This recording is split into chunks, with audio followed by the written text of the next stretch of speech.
Hello students, now we will be solving memory-based questions of GATE 19. For more video solution on GATE 19, subscribe to our channel and don't forget to click bell icon for instant notification.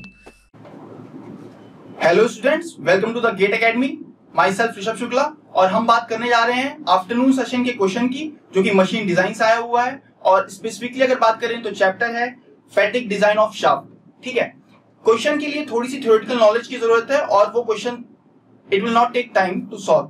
ठीक है, तो question कुछ इस तरह से है कि endurance limit of beam subjected to pure bending decreases with, and the given options are increases in surface roughness and decrease in size of beam, increase in surface roughness and increase in size of beam, decrease in surface roughness and increase in size of beam, और last option है decrease in surface roughness and decrease in size of beam। तो इसको समझते हैं हम लोग। जब भी फटीग लोडिंग की बात होती है तो वहां पे endurance limit is the designing criteria, और अगर किसी स्पेसिमेन के लिए एसई डिफाइन है, किसी स्पेसिमेन के लिए स्पेसिफिक स्पेसिमेन के लिए एसई डिफाइन है, तो एक्चुअल मटेरियल के लिए एसई ना होकर के एसई डैश होता है डिफाइन, जो कि डिसाइडिंग क्राइटेरिया होता है।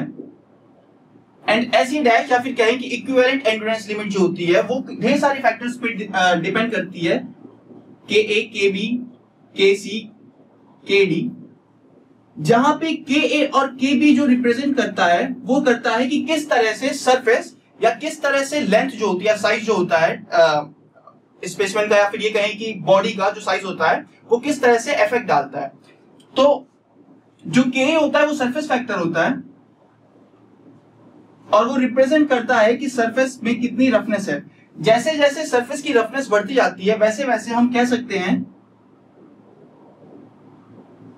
कि नंबर ऑफ नॉचेस जो है वो इंक्रीज कर गई हैं। और अगर नंबर ऑफ नॉचेस इंक्रीज कर गई हैं, गिवन दैट कि उसका डायमेंशन चेंज नहीं हुआ है, तो हम ये कह सकते हैं कि probability of being failure is increased. क्यों? क्योंकि एंड्योरेंस लिमिट, आपकी नॉच सेंसिटिविटी फैक्टर, ये सब कुछ इंक्लूडेड होता है जब हम बात करते हैं फटीग लोडिंग की। तो यहां पर क्या कहा जा सकता है कि जैसे जैसे सरफेस रफनेस बढ़ाई जा रही है वैसे वैसे जो आपकी एंड्योरेंस लिमिट है वो डिक्रीज करेगी।